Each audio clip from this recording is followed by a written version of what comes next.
At 5:32, let's call this meeting to order. Let the board secretary know that all board members are present this evening. We now have Chief Communication Officers, Mr. Hall. Officer, Mr. Hall, will introduce students to lead us in the Pledge of Allegiance. Thank you. Good evening, board members. Tonight, it is my honor to introduce 4 students from Pittman Elementary School to lead the Pledge of Allegiance. Students, as I call your name, please come forward. We have Carly Cornell, Madeline Dillon, John Dunlop, and Cameron Wood.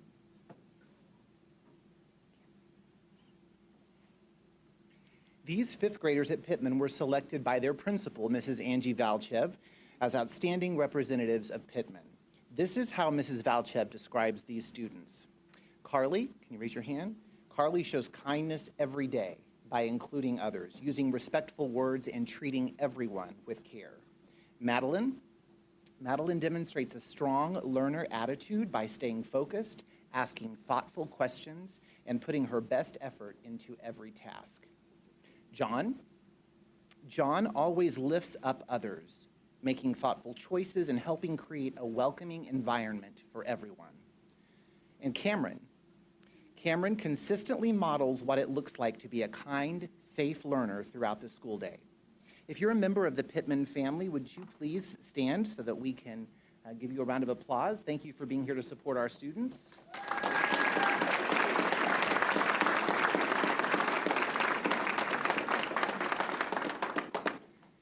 At this time, we invite our students to lead the Pledge of Allegiance. For those who are able to stand, please join us. And students, whenever you're ready, please begin the pledge. I pledge allegiance to the flag of the United States of America and to the republic for which it stands, one nation, under God, indivisible, with liberty and justice for all. We're going to take your photos, students.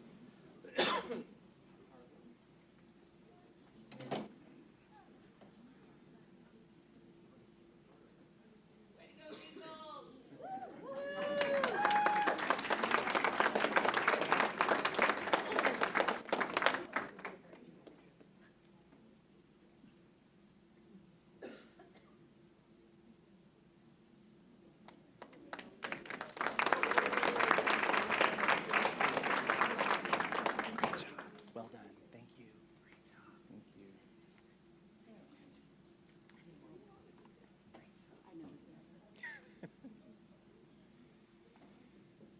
Before we begin with our recognitions this evening, we have a special presentation for you, our Board of Education. Members of the Hillcrest High School FFA have made holiday evergreen wreaths and they would like to present to each school board member. We have them on display for you to pick up after the meeting adjourns tonight. I would like to invite Mr. Jim Krieger to come forward and tell you more about this project and introduce you to some of the students who were involved in making these beautiful wreaths. And for Ms. Neppa. Board members and Mrs. Neppa, that's right. Perfect. Okay, Mr. Krieger, please come forward. Hello, thank you for that warm welcome. My name is Jim Krieger, and I, along with my teaching partner, Mr. John Vaughn, are in charge of the ag program at Hillcrest High School. And we brought some guests that I would like to introduce to you all. If you'll stand up, Colton Gilmartin, Caden Creed, Melody Rhea, Wyatt Adams, and Logan Tipton. They, along with the other students in our program, worked really hard to make holiday wreaths this year. They learn as part of our curriculum in Agriculture Science 2 and our floriculture unit, but then that's something that we develop further and use as a fundraising activity. And so we've made and sold several wreaths this year, but the kids had the idea that they wanted to make a special batch for you all, and so we are delighted to have those here to give to you this evening. So,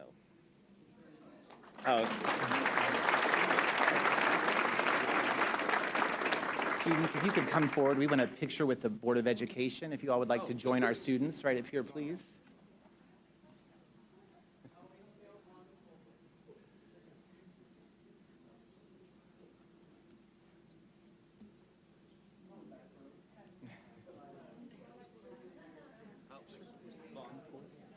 Dr. Kroll.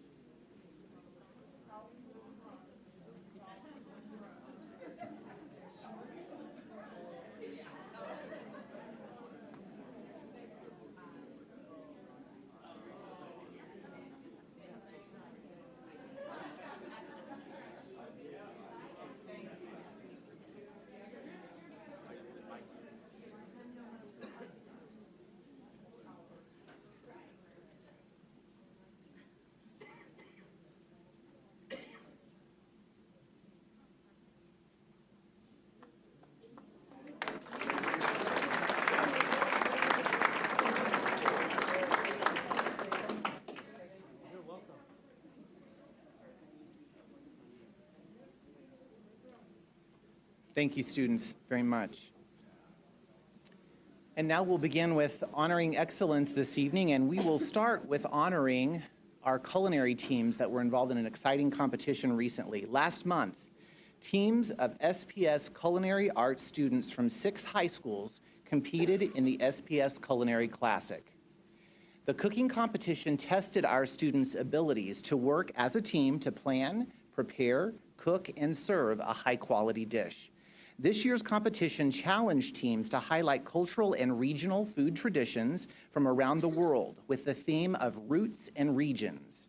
Teams were given a secret ingredient this year. That ingredient was the radish that had to be incorporated into their dishes. Earlier this evening, you had the pleasure of tasting the winning recipe, which was created by Hillcrest High School students. Hillcrest is well represented tonight. For the second year in a row, in fact, Hillcrest won the competition. And I believe we had a judge in the room, at least one of the judges represented. We had the MC, I believe, was in the room, if Ms. Webb was here, but we had great feedback from this event. Please join us in welcoming members of the Hillcrest Culinary team. We have Randy Hamrick, Austin Kolb, Harrison Parkin, Calvin Richardson, and their instructor, Candace Schreiner.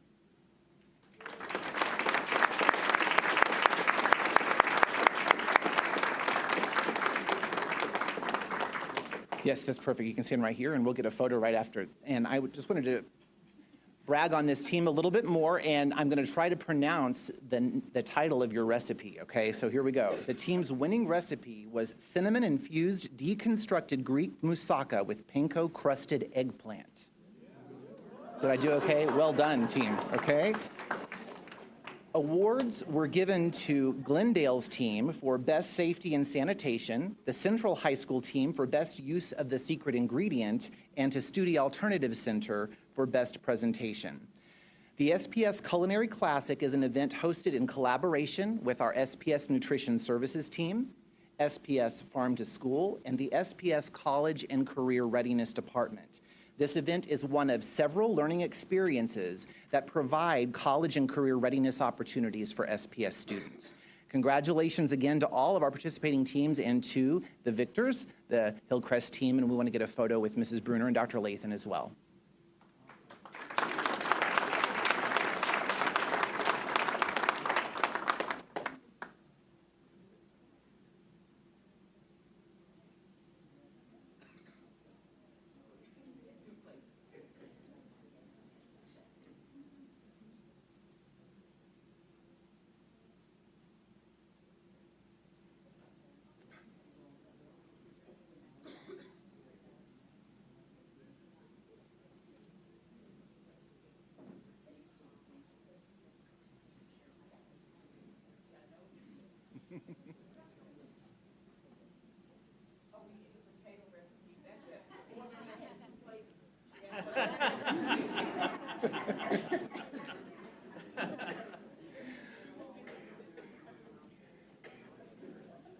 Next up, we will recognize the Pittman Counseling Team. Pittman Elementary School recently received the Dr. Norman C. Geisper's nationally recognized Missouri Program Award for Missouri School Counseling Programs.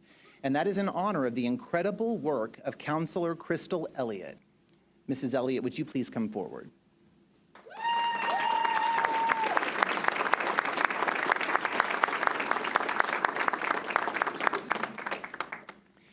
The award is given to schools whose counseling programs make a positive impact on student success and the school community overall. Pittman's counseling program received this award based on its emphasis on systemic change within the school, use of data, consistent program improvement, and the collaboration of all stakeholders within the school community. This award means that Pittman's counseling program has achieved both state and national recognition through the American School Counselor Association. Congratulations, Mrs. Elliott, and we thank you for your work at Pittman.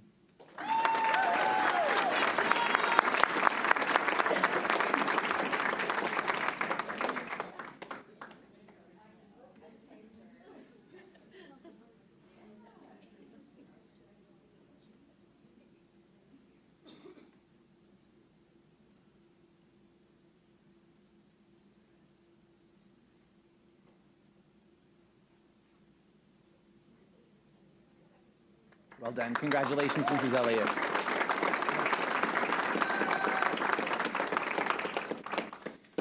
Tonight, we will conclude our recognition of staff members celebrating significant service anniversaries this year.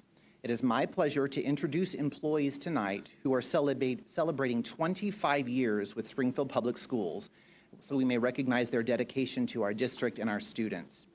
Please come forward, team, as I call you, one by one, and we will take individual photos this evening, so we'll give time for everyone to get up here. We'll start with Teresa Carpenter.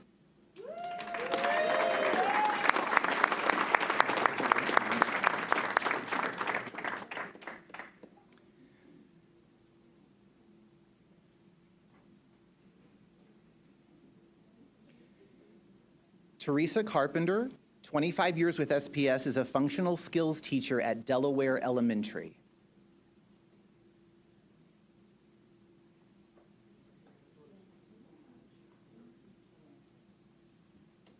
Congratulations.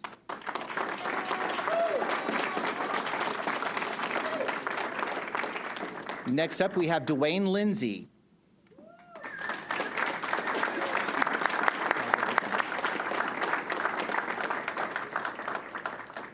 Mr. Lindsay is a teacher at Westport Middle School.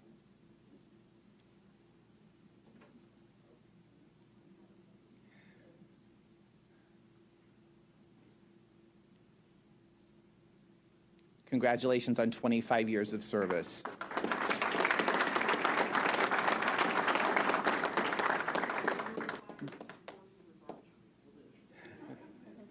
Deanna Ballard.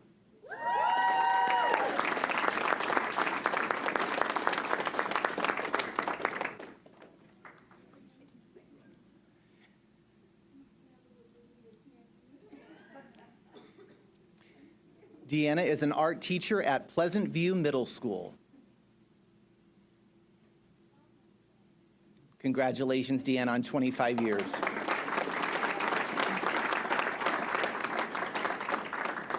Angela Hughes.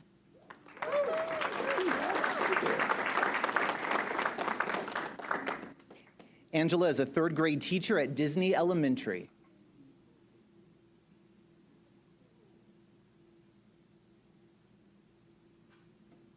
Congratulations, Angela, on 25 years. Michelle Bentley. Michelle? There you are. Michelle is a purchasing manager located at our General Services Center.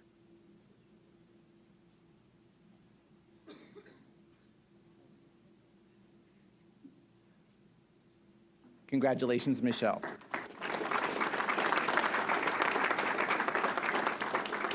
Lisa Rice.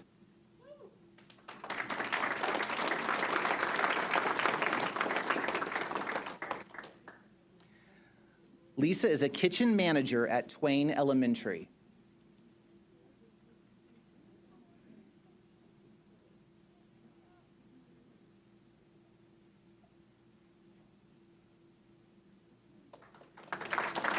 Congratulations, Lisa. Angela Mace.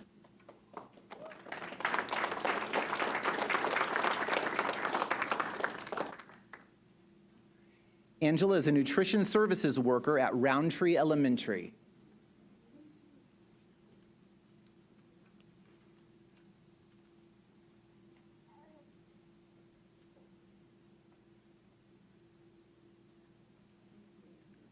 Congratulations, Angela.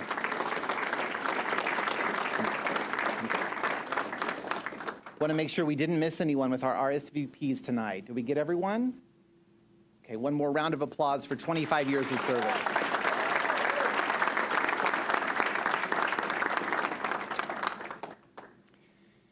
And finally, we'll conclude honoring excellence with our Employee of the Month for December.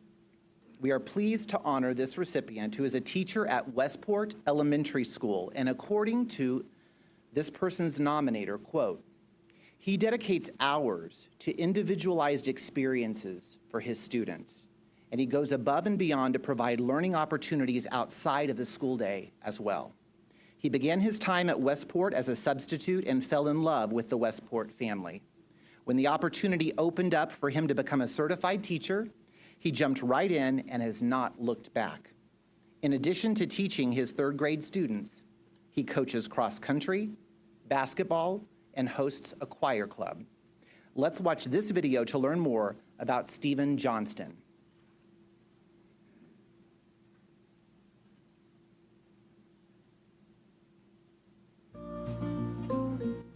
My name is Stephen Johnston. This is going on my third year at Westport K-8.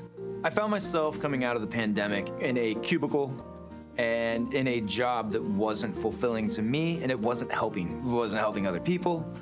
It wasn't helping my development. Quit the cubicle job and started subbing. I came to Westport one day not thinking I would ever be an elementary teacher. Wasn't really on my radar. And that first day in this school, in that classroom, was my aha moment when I felt purpose, real purpose, for maybe the first time. I mean, it's giving me chills right now thinking about it. His passion for his work, no matter what that task is, he gives it 1,000,000%, and it really translates to those around him. I was fortunate to grow up being in children's choirs, sang in chamber choirs through high school, and then in college was a part of Drury Singers here in town. Let it snow, let it snow, let it snow. One more time. Let it snow, let it snow, let it snow. If you're singing a Christmas carol, you gotta at least have a smile on your face. He has this innate ability to be in a room with multiple people, but you feel like he's only talking to you. The moment that they realize that they've succeeded, those moments are what's the most fulfilling. It was his true calling to work in a school like Westport. He truly loves what he does. His purpose on a daily is met by being here. I choose SPS for the aha moments, for the excitement of the light bulb, and to share those moments with the students and other staff. I choose SPS for the purpose.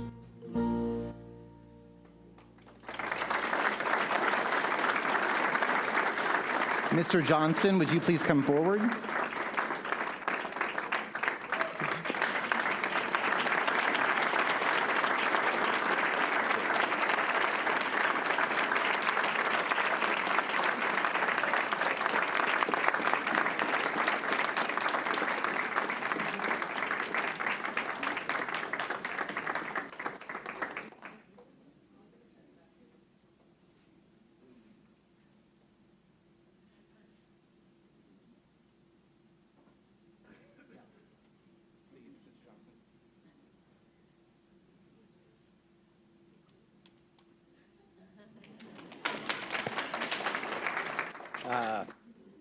Thank you.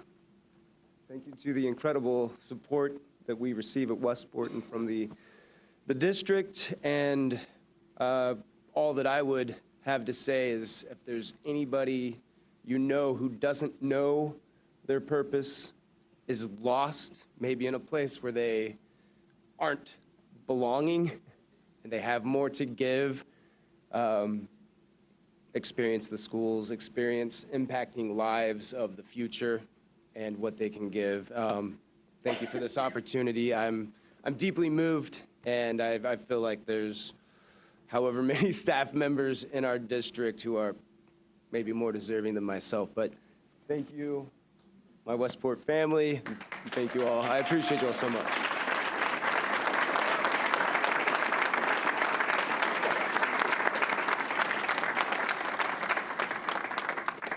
Congratulations again to Mr. Johnston, and that concludes honoring excellence for this evening. Thank you. Thank you, Mr. Hall. Our next agenda item is the approval of the agenda. Our recommended action is that the board approve the agenda as presented. Do I have a motion? So moved. Board Member Kincaid moved. Do I have a second?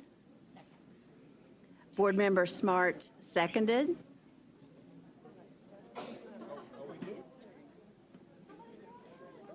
All in favor? Aye. Opposed?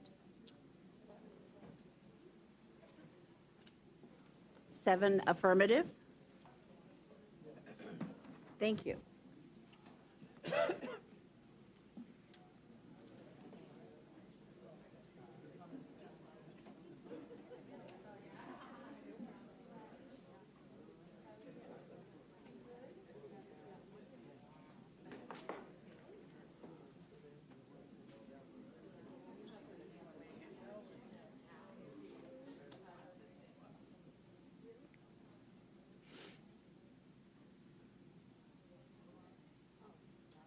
Open it. Did you, is the card in there? B.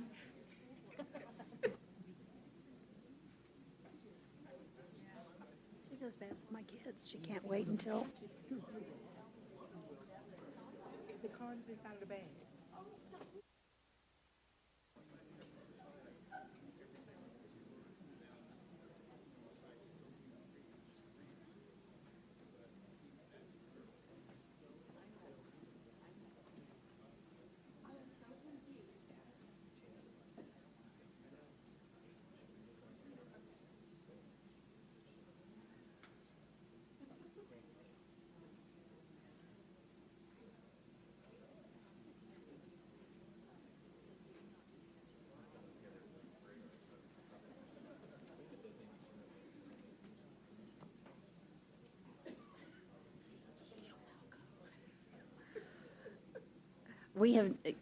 We have now come to the portion of our meeting where we hear from speakers. The Board of Education welcomes comments about the issues being discussed. The board uses this time in our meeting to listen to the public, but will not comment or engage with the public during this meeting. The board allows for up to 10 speakers per public comment period. The board chair will call on individuals in the order in which they signed up. Substitutions are not permitted. Each speaker will be limited to 3 minutes and will be timed by the board secretary. Comments must be acceptable for a business and family-friendly environment. Inappropriate language, gestures, or personal attacks will not be tolerated. It is inappropriate to address the board about individual students or individual staff members by name in open meetings. If you have concerns about individuals, these concerns should be addressed through the appropriate administrative supervisors, either in the schools or in the district office. If you have materials that you would like to share, please place them in the tray on the podium and they will be distributed to board members following the meeting. Our first speaker tonight is Sharon Benton.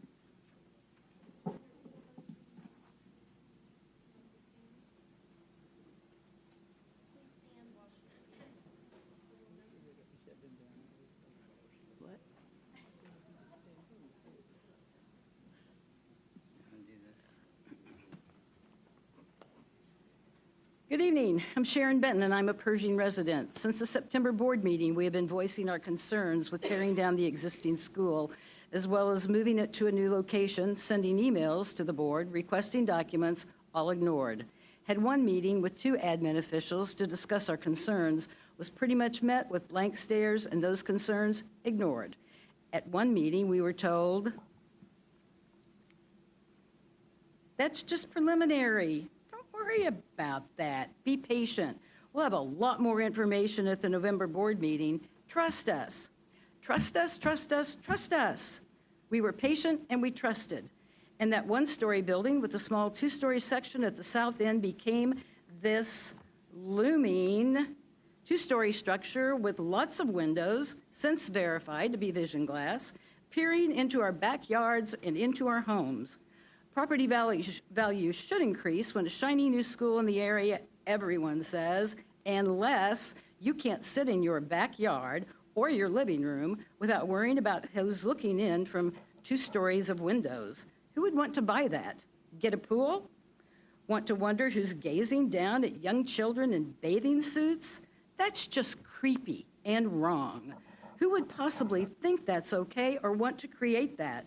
To do that to some of the very people who voted to trust our school district to do what is right and fair with $220 million of bond money? Admin officials claiming to the Daily Citizen, our design team has put in a lot of effort to make sure we are being good neighbors. Seriously? This is being good neighbors? The district stated it had plans to build below ground level, helping to reduce the overall height of the building. The very person who made that statement last week said it wasn't true. They're just doing typical site work. View and sightline information request we made, ignored. A proper site plan was requested last Friday. We were told they didn't have one. Yet an admin official stated in the Daily Citizen article way back on December 1, we have completed the design development phase and the site plan is developed. Every question we ask has been met with, we're just in development, planning stages, schematic designs, preliminary. What's going on? Does Pershing need a new school? Probably. Are we feeling misled, uninformed, ignored? Absolutely, for 3.5 months. Be very clear, we are upset. We will never believe ignoring the voice of the voting public is the right thing to do.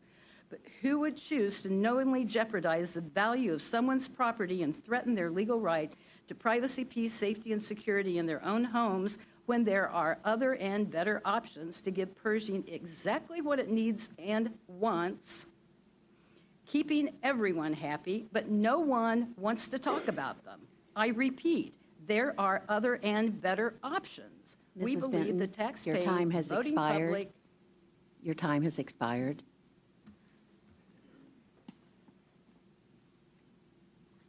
Our next speaker is Chad Page.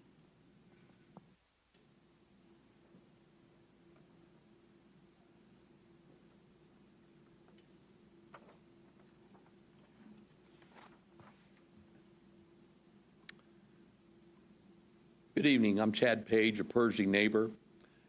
Safety. 2 dead, 9 injured just this past weekend. School attacks happen.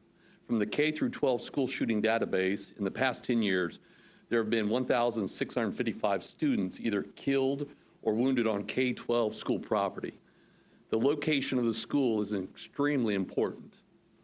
From crime prevention through environmental design principles known as CPTED, the Bible of School Safety, cdc.gov/violence prevention, designed for physical security, the National Crime Prevention Council, and the U.S. Department of Education, the following are direct quotes.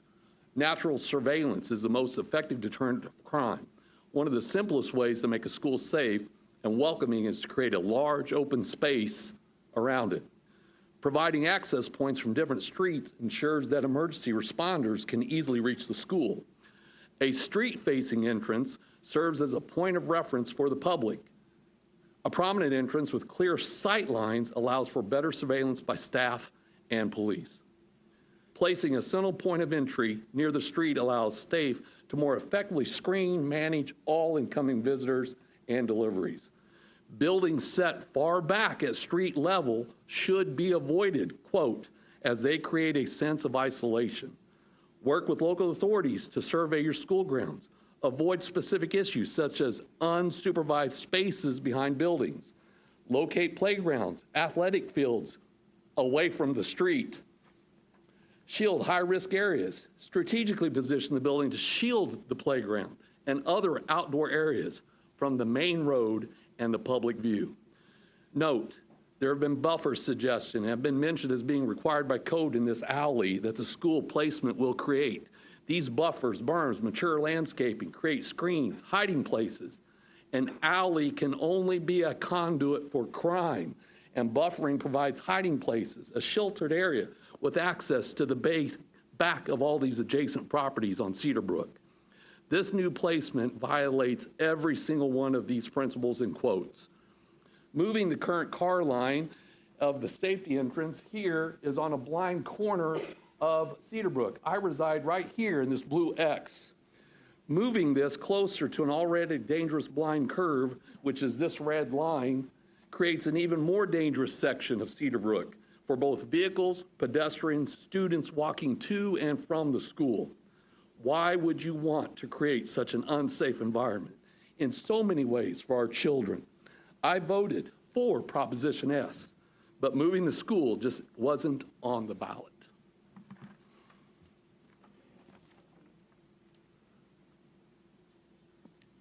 Our next speaker is Melinda Wade Page.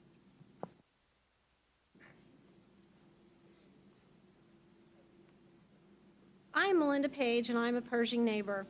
From the school board's own website, it stated, all bond issues should be submitted only after careful study of the district's needs and after consultation with members of the public and professionals, etc. And that's what happened. Members of the Community Task Force on Facilities, a volunteer group that evaluated district facilities and recommended the size and scope of the 2019 and 23 bond issues, stated in a news leader article, the Community Task Force did an excellent job examining and prioritizing the facilities needs across the district and making recommendations to the school board as to what they felt was truly needed and what the community would support. They spent 5 months studying the district's needs and prioritizing projects. So what happened? It's everywhere. The school board website, newspaper articles. Per the task force, to date, we have over 70 speaking engagements scheduled. Our community, civic groups, neighborhood associations, parent groups, all businesses are eager to learn about the needs that exist on file at the state auditor's office, on the ballot presented to Springfield voters. The district organized and led guided tours of school buildings, created informational videos to show the public the condition of the facilities firsthand and explain the proposed improvements. News media, local TV ads, it goes on and on. All of these were spoken, printed, delivered to the public in all forms had one common theme, to renovate Pershing. Research tells us, based on Missouri law and legal precedents, a school district generally cannot substantially alter the specific projects listed in a voter-approved bond issue. Significant changes may necessitate another public vote. The general legal principle in Missouri is that school districts must use bond funds for the purposes specified in the ballot language approved by the voters. Material alteration of purpose means changing the core purpose of the project substantially, such as deciding to build a new library instead of expanding an existing one as voted on. Approved ballot language is a contract with the voters. I could go on and on. The same information is everywhere. School administration is calling this a course correction. A course correction is when you save $20,000 on the new lockers, so you reallocate the funds to purchase new science equipment. Tearing down a school, and on top of that, moving the school is not a course correction. School administration also calls this a refinement and over-delivering on a promise. They can call it anything they wish, but in actuality, it's an excessive change to a purpose clearly specified in the ballot language of Proposition S, which was to renovate Pershing.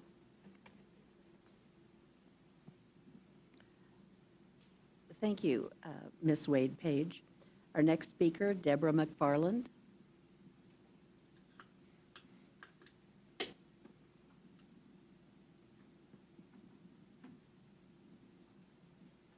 Hello. As part of the Pershing neighborhood, I wish to express my disappointment with the Pershing construction plans. I supported Proposition S plan to renovate. I even support the plan to build a new school. What I do not support is a plan to flip-flop the location of the school and the track. A school track does not belong beside a busy street, especially when there is already a field ready to be upgraded. A two-story school full of windows and a busy bus lane do not belong next to private homes. No matter how attractive the new school will be, the property value of these homes will be affected. When the value of some neighborhood homes decreases, all the property values in the neighborhood suffer. Please work as a board and find a better layout for the Pershing rebuild, preferably one that keeps the school in its current location. Temporarily relocating students is an inconvenience, but doing so was part of the original Proposition S plan. The new construction plans have drastically changed from what was originally pitched to the voters. Thank you for your consideration. Thank you, Ms. McFarland. Our next speaker, Patrick Mueller.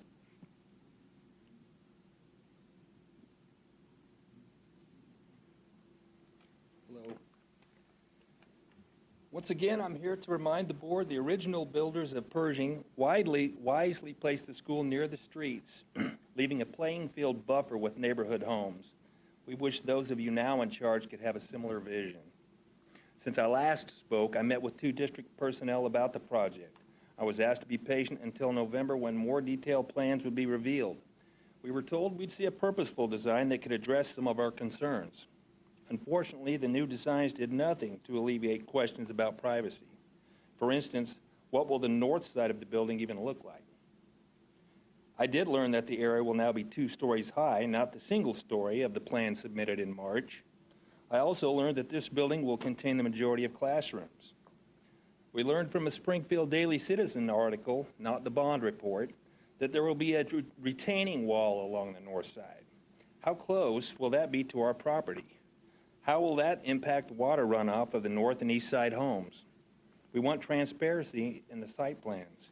Worse yet is how the latest overhead drawing completely erases the homes that are adjacent to the property.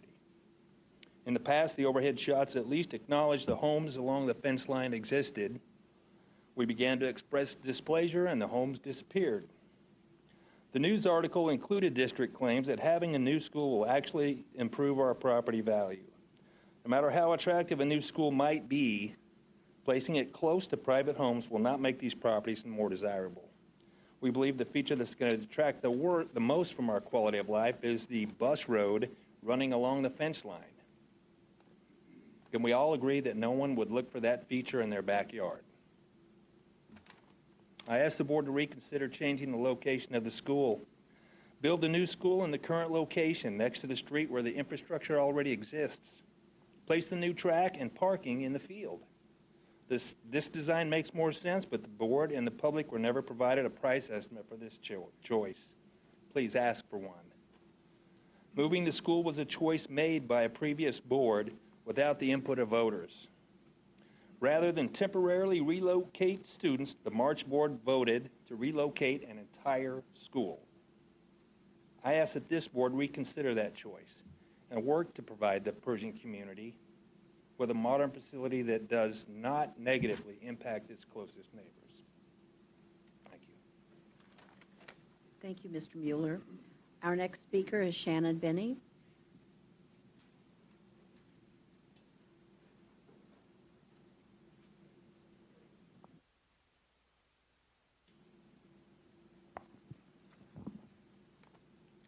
Good evening. The last time I stood before you, I spoke about trust. Tonight, I want to explain why trust matters when we talk about teacher and staff retention.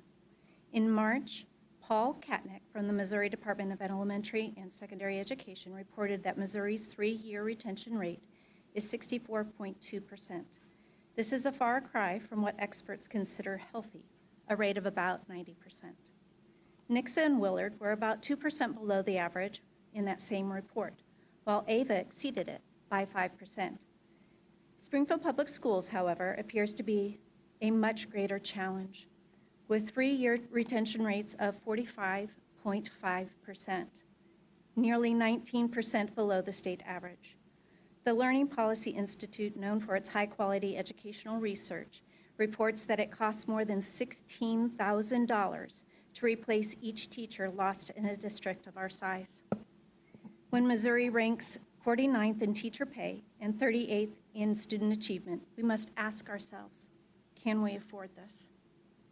We have moved away from collecting meaningful building level culture data. It has become harder to understand why teachers and staff leave and what would help them stay. So the question before us is not whether we have a problem, but whether we are willing to fully understand it. In my research on employee retention, one word persistently arises: trust. We already see what trust looks like in parts of our district. Some schools are led by caring individuals who include teachers and staff in decision-making and treat people with respect and dignity. These leaders take the time to know the employees they serve and work hard to build professional relationships. They presume positive intentions, knowing that when people are trusted, they rise to the challenges. They trust that people learn from their mistakes, so they provide support without fear, blame, or constant scrutiny. They are, by their actions, true servant leaders. This should not be the exception. It should be the expectation.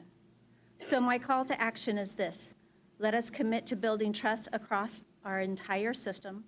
Let us gather meaningful building level data. Let us listen to our educators and staff.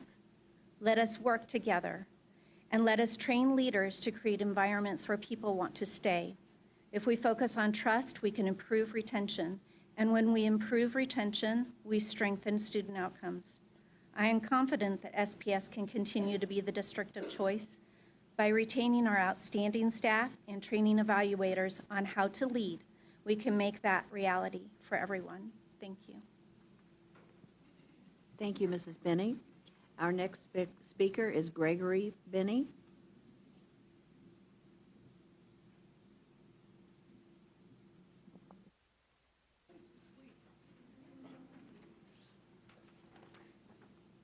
Good evening. Having previously spoken to the board regarding the district's cell phone policy, I wanted to update you from my fairly narrow perspective as a Gen X middle school art teacher about how it's been implementing the state ban over the last semester.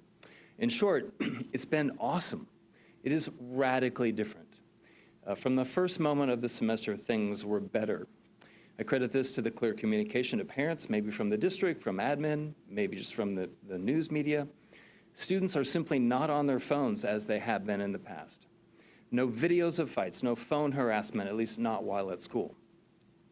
I've had to send maybe 3 or 4 students to the administration who deals with holding the phones that are in trouble for the day. For me personally, it's been very good.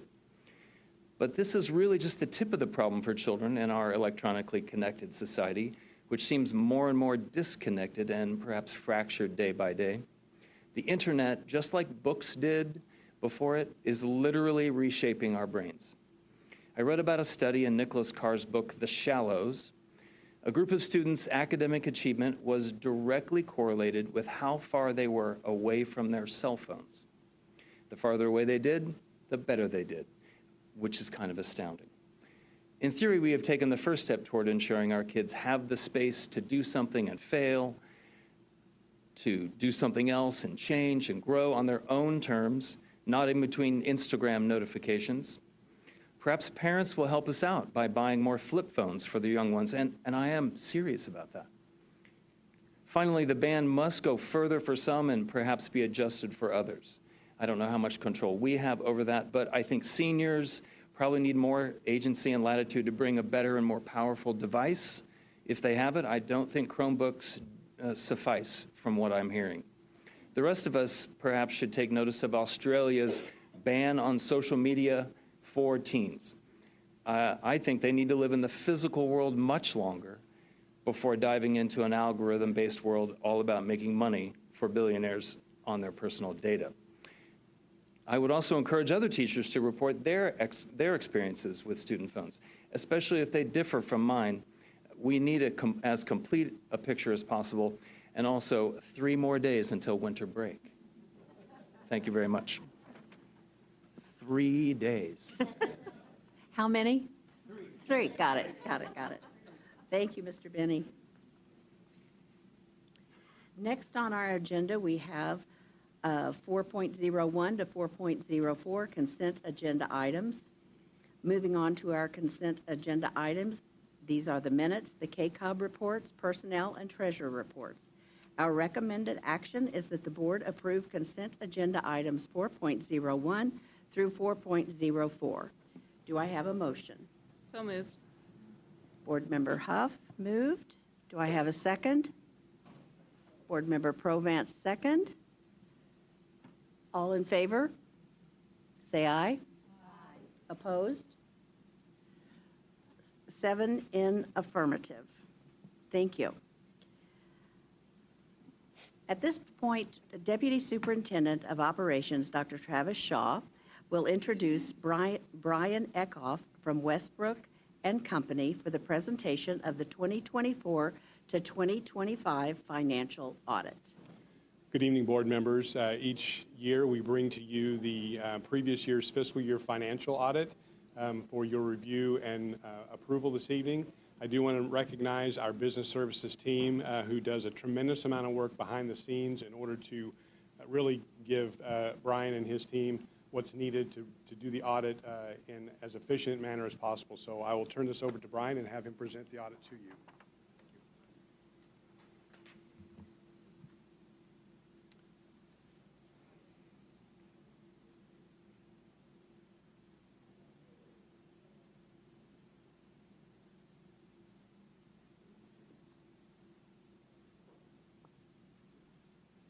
Good evening. I'm Brian Eckhoff with Westbrook & Company. We're going to do a brief overview of your financial statements. If you have any questions, don't hesitate to stop me as we're going through them. As you'll see here on the screen, this is the independent auditor's report, and you can see in the red circle that this says presented fairly. So this is a clean audit opinion or a good audit report, exactly what you want to see in your audited financial statements. This is your balance sheet as of June 30th. You can see we had $304 million in the various funds across the board, basically. So your general fund had $104 million. Special revenue fund is the teacher's fund. Standard practice is to take that to a zero balance. Debt service fund was about $30 million, and then the capital projects fund was sitting at $170 million. And then down below, you can see the various fund balances. Those are actually described in the footnotes, and I've got that on the slides now. You can see in the general fund, there was $1.6 million for launch program. There was $51,000 for professional development that was not spent during the year that will be spent this fiscal year. In the assigned category, we have $282,000 worth of food service. That is from all of the years during COVID where we were making money on food service, and now we have since started losing money on food service, so that balance will continue to go away. The student activities of $11.4 million, that is your clubs, organizations, things like that. And then the unassigned balance is $90 million, that is for day-to-day operations of the district. Debt service balance, that balance is always restricted for debt service as it can't be spent on anything else. Capital projects fund, we did have the unspent bond proceeds of about $140 million. You had contracts that you had approved prior to June 30th that were just being paid out of capital projects money. That is the $387,000. And then the remaining balance in your capital projects fund is $29 million.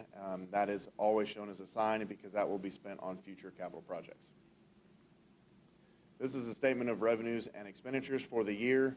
You can see revenues were $425,000 while expenditures were $472,000.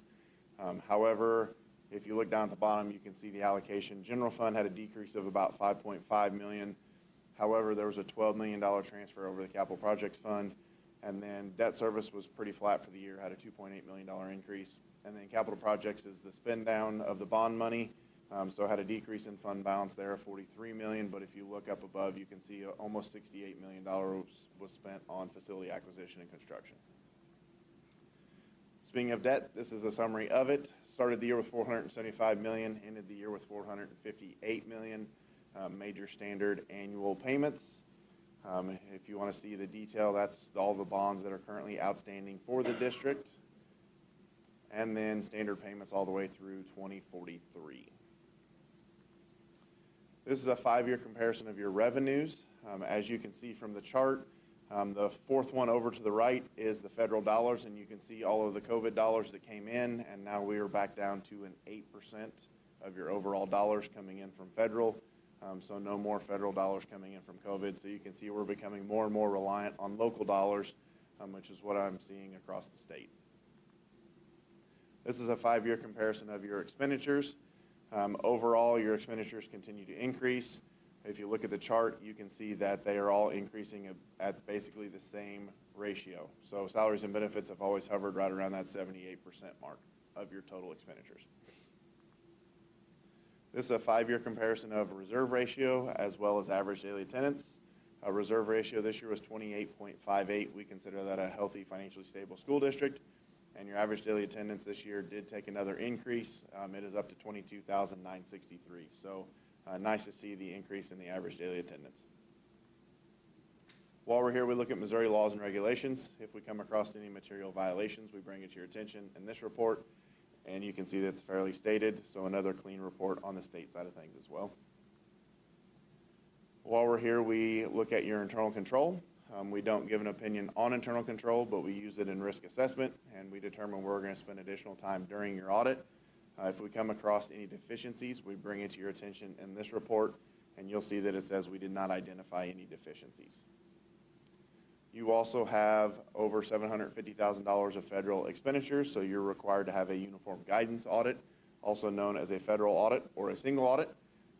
And while we're doing that testing, if we have come across any questionable costs or any violations, we bring it to your attention.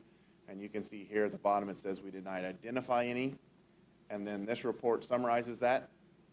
Unmodified means clean opinion or good audit report, so exactly what you want to see in your audited financial statements. No all the way down except for the bottom one means there's no findings, no question costs. Towards the bottom of the page, you can see that we did all of our testing in the child nutrition cluster, the Title I, and then also the supporting effective instruction grant. So that's the three areas where my auditor spent the time pulling invoices and going through to make sure that all the expenditures were allowable. And then the very bottom one, did you qualify as a low-risk auditee? When they wrote uniform guidance, they wrote it for accrual basis financial statements, and 99% of the school districts in the state of Missouri are cash basis financial statements. So you will never qualify as a low-risk auditee. Just know that we have to audit a higher percentage of your federal programs because of it. None and none means no findings, so basically as clean as you can get on the federal side of things. So great year, great audit. I want to thank the staff. They did a great job. It was very, very efficient this year, so we appreciate that on our end. It makes things a lot easier for us to be able to work through everything. Questions for me? Board members, questions? I just want to say, as I stated earlier, I appreciate the thoroughness of your reports. I've now had the opportunity to see them many times, and I always appreciate how thorough you are. Our staff. Thank you. Thank you. The recommended action is that the board approve, Our recommended action is that the board accepts the 2024-2025 financial audit as presented. Do I have a motion? Board Member Thomas Tate moved. Do I have a second? Board Member Muhammad Khani, second. All in favor? Aye. Opposed? And chair votes aye, 7-0. Thank you.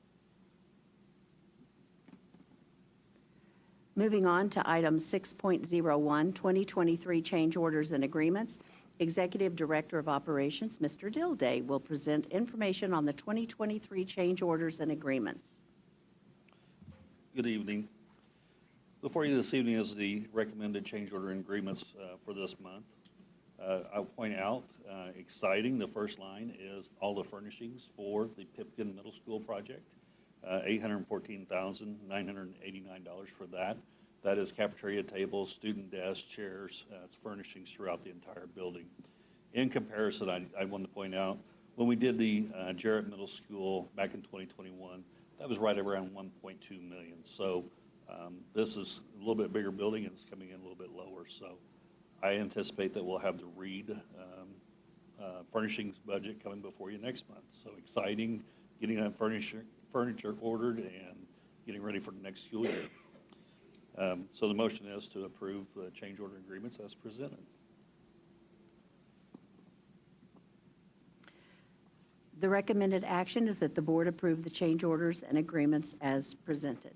Do I have a motion? So moved. Board Member Kincaid moved. Seconded. Board Member Muhammad Khani seconded. Board Member Muhammad Khani?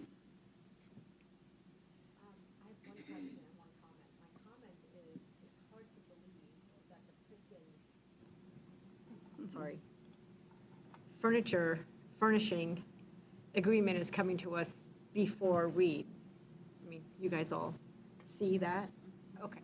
So kudos to you. I didn't know that it was less than what Jared was, but I'm assuming we're getting desks and chairs to the same number and ratio of It's students, comparable, right? yes. Okay.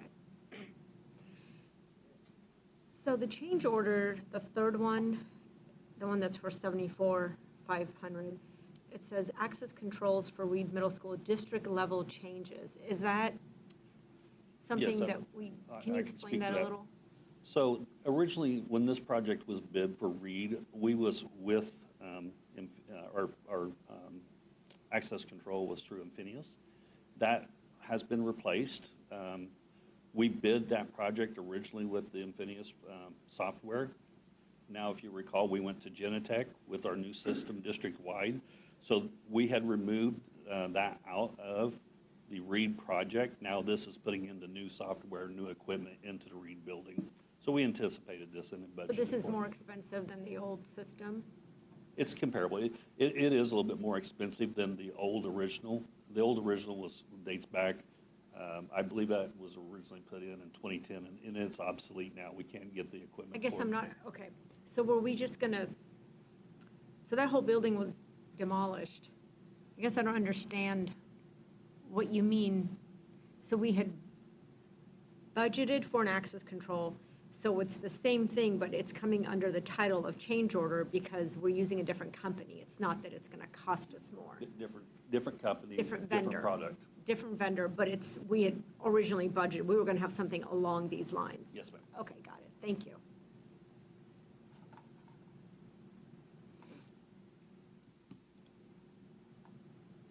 Other questions, comments from the board?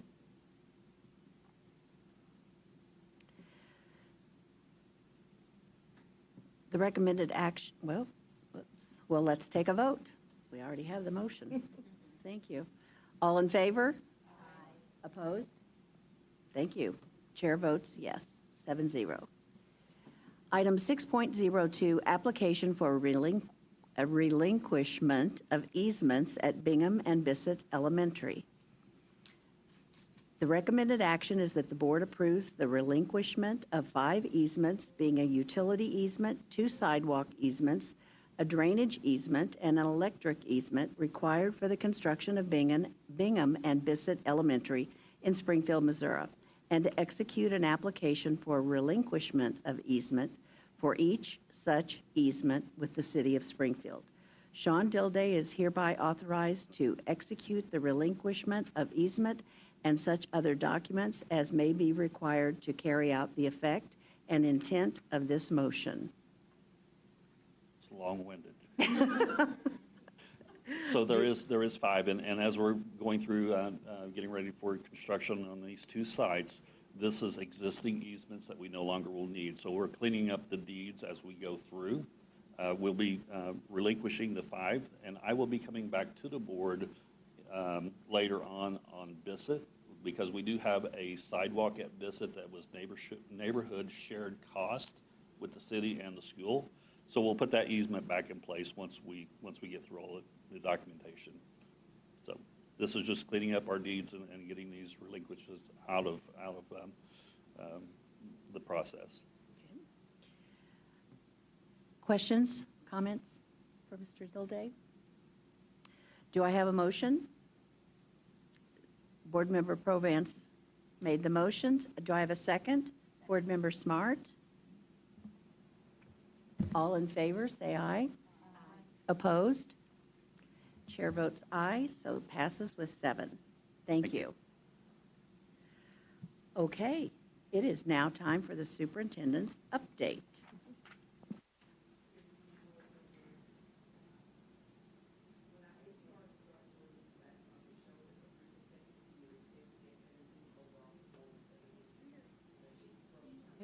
I don't have my microphone on, but hate for people not to hear me. All right.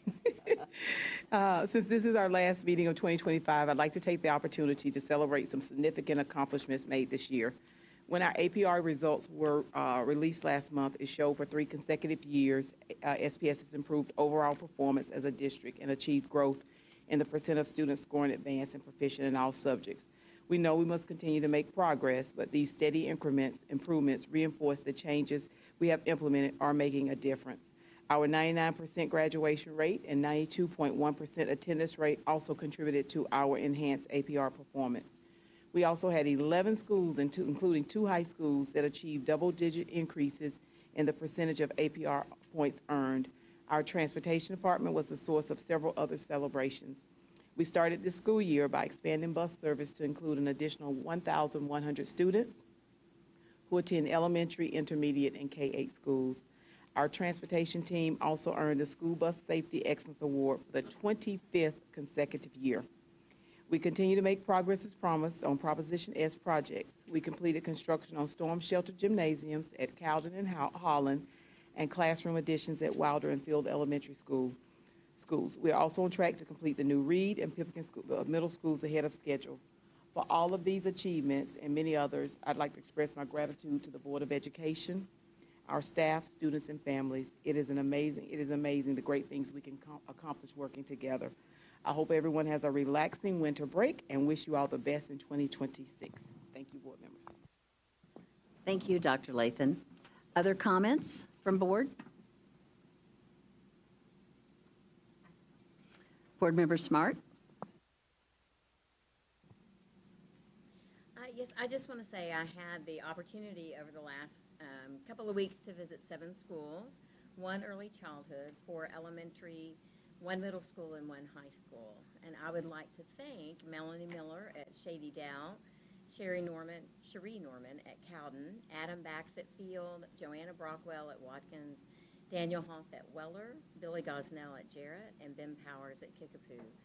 Thank you for taking your time. I want to thank them for taking their time out of their busy schedules to tour me around and tell me about their school, to tell me their successes and concerns. And I will be sharing those with Dr. Lathan and her team later. And I want to wish everyone a Merry Christmas. And I want to say thank you for these beautiful wreaths to Hillcrest. So thank you so much. Thank you. Other comments? Board Member Thomas Tate? I just want to say that this past week, or I think last week, we had the opportunity to host the State Board of Education.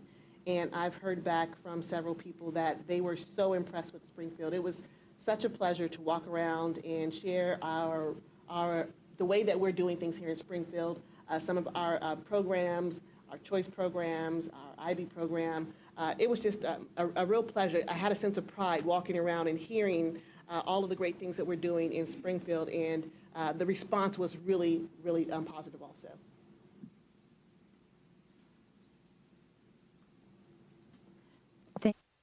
Thank you. Other comments? Board Member Provance? Well, state board meetings were very impressive. Every part of the state comes and they're simply head over heels, particularly our choice schools, our improvement. I do want to comment about the school phones because first, I apologize. I was wrong. We needed the state impetus to put the phones away. Everyone I've talked to statewide, this has been great. So kudos to all the successes with the phones out of the schools. I know that attendance is very important. And I know that, maybe we could have some bad weather, but I'd like to give you our archery dates. We have 1,100 kids, and I'd really appreciate it if you wouldn't cancel one of our tournaments. We don't have an extra week built into the schedule, but you are more than welcome to come out and watch us again because we're awfully excited about the steady increase in the number of participants, and it's been a wildly successful program in terms of participation, diversity. The kids have to have their grades, they have to have their attendance, they have to have their practices.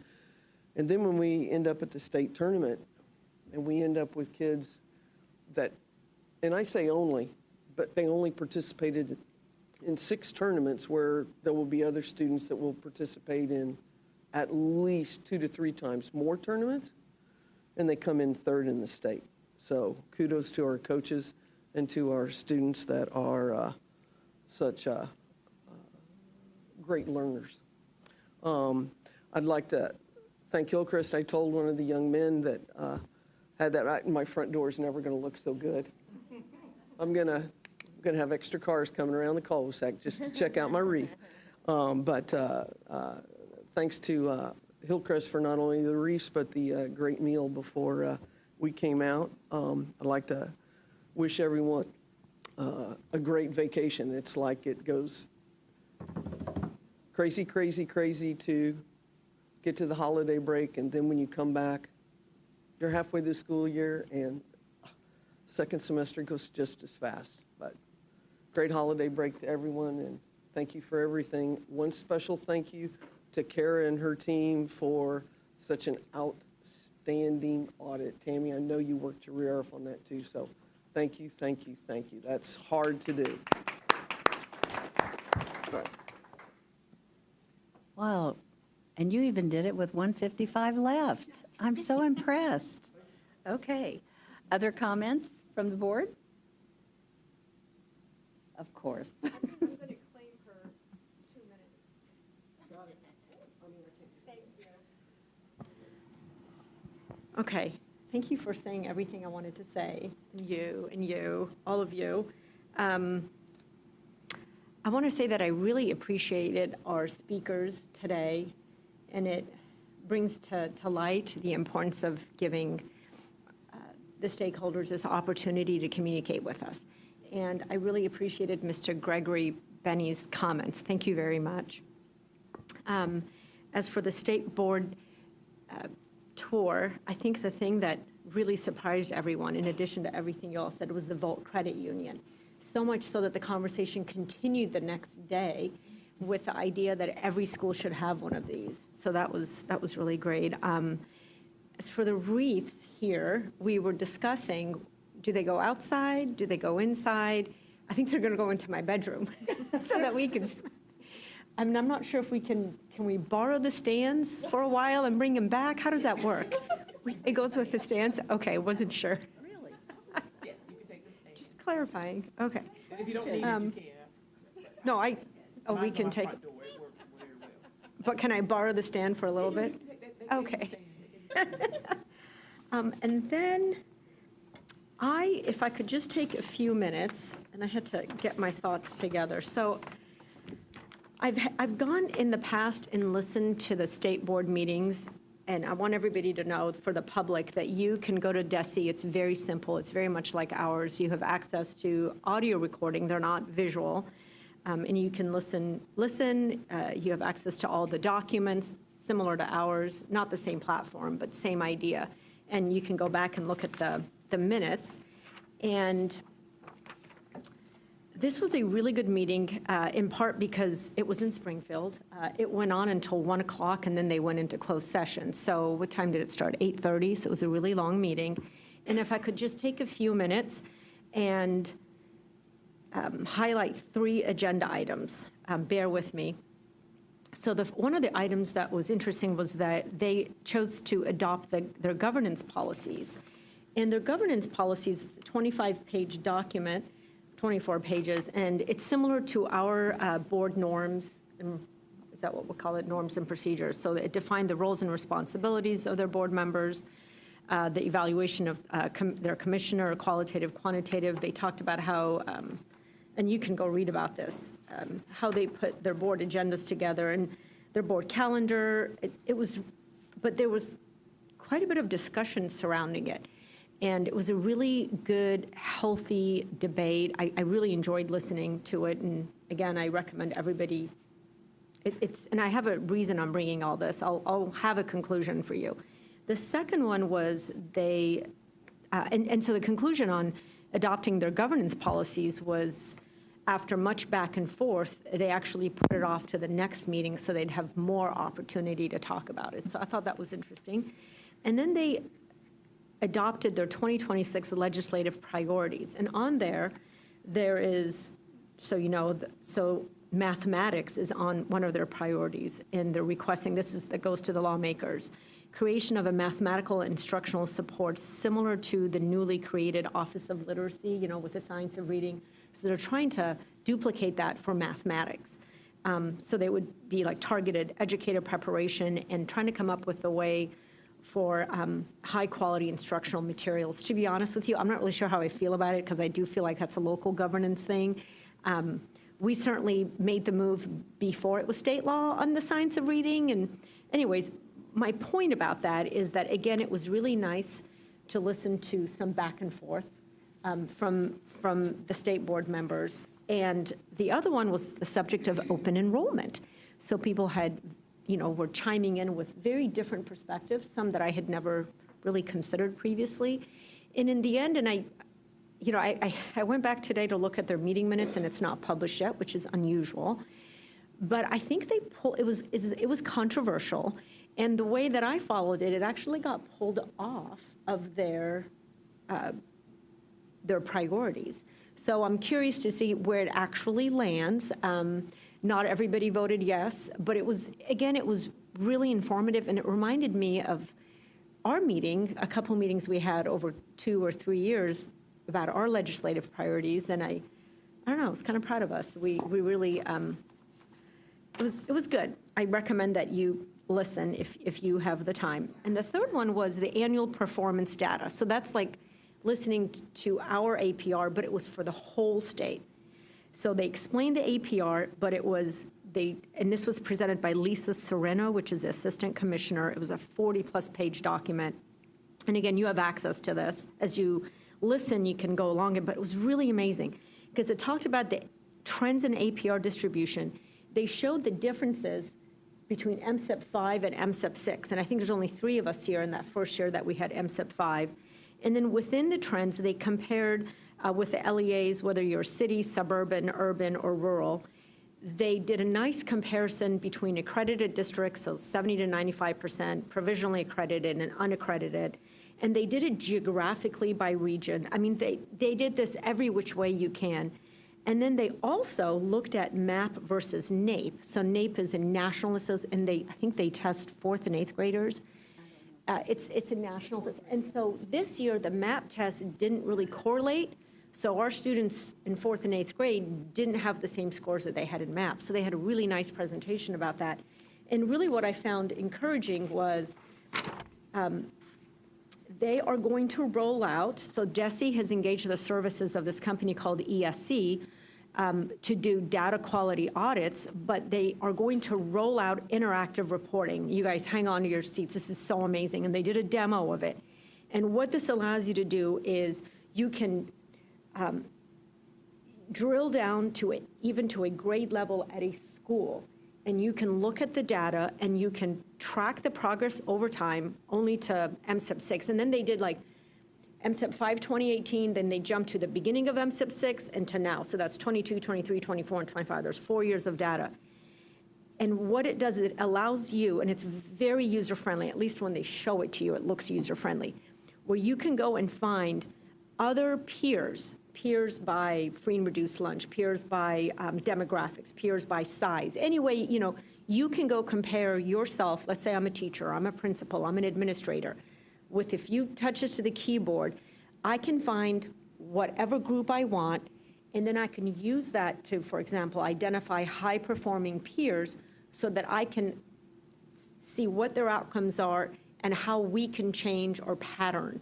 And that's really why it was intended, so that people can do that. And of course, it's nice for stakeholders to be able to go, and it's just, I'm tickled about it. It's amazing. And I plan on keeping up with it, and as soon as that goes live, I will let everybody know so we can go play on it. Really, really neat. But my conclusion is, from having been listening to the State Board of Education, is that this is a group of, I would say, highly intelligent, independent thinkers that are very passionate about their service. And I know that you guys already know this about me. I don't really look at things through rose-colored glasses, but I feel really encouraged, and I'm just really optimistic about the future. And I know that's your nature. That's not my nature. But I found the tour, the visit, and listening to the state board in person, it just was very invigorating. So on that note, I want to wish everyone a very Merry Christmas and a Happy New Year, and to remind everyone, and as the good student that I've always been, every semester is a new beginning, and everybody starts out with an A+. And that's the best part of the new year. Thank you, Dr. Mahatma-Khani. Board Member Kincaid? Yes, thank you. And yes, thank you to President Mary Schrog and the entire board for taking time to come down to tour Springfield Public Schools. Thank you, Dr. Lathan, to you and your team for putting that together as well. So, and to Missouri State University for allowing us some space for that board meeting. I did want to mention too, those students from Conway who were there. So there was an accident, a bus accident with multiple high schools on the bus in Conway, and they just jumped to help out, opening up their storm shelter, getting snacks, getting water, and helping those students who had just been through a traumatic event. And so, of course, they brought their four-legged friend, which doesn't hurt in my eyes, because he stole the show as far as I was concerned. But yes, have a wonderful holiday break, get lots of rest, have fun, read a book or two or three, and maybe we'll have a couple snowy days over break so it doesn't take away from the archery. And we'll see you in 2026. Thank you. Just a few things from me. There is a very special 3-year-old that is dear to our family, and he attends Ada Fulbright Early Childhood Center. So on Friday evening, Grampy and JB and Mike and Daleen took this wonderful child to decorate Christmas cookies at the school and to visit with Santa. I had never been in that facility before. I mean, I knew where it was and when it was being built, but it's a wonderful facility, so thank you, voters. But what I really loved about it, I was just brainstorming words that I felt and thought as I stood there and really just in silence watching the magic that was happening. Without exception, that staff, and they were all there and they were all busy, I'm telling you, it took every one of them. But they were loving, they were professional, they were intuitive, they were patient, they were kind-hearted, they were calm, they were positive, and they came across as very trustworthy. They were obviously gentle and emotionally supportive to all of us. It was organized very well and developmentally appropriate. And I want to give a special shout out to Miss Sam, who has really connected with this special 3-year-old, and sometimes he's not the easiest to connect with. So she is, she's very warm in my heart. So Miss Sam, Merry Christmas to you, and thank you for taking care of Rylan, and thanks to all of you for being here tonight and being such good board members. We couldn't do it without you, for sure. So thank you, thank you, thank you. All right, well, we have item 8.02, upcoming board meetings. The Board of Education Combined Study Session, regular meeting, January 13th, 2026, and executive session, January 20th of 2026. What's that? I'll get it. So, the recommended action is that the board adjourn the meeting. Do I have a motion? So moved. Okay, Board Member Huff, second. Board Member Smart, okay. All in favor? Anyone opposed? Chair votes aye, 7. We are adjourned.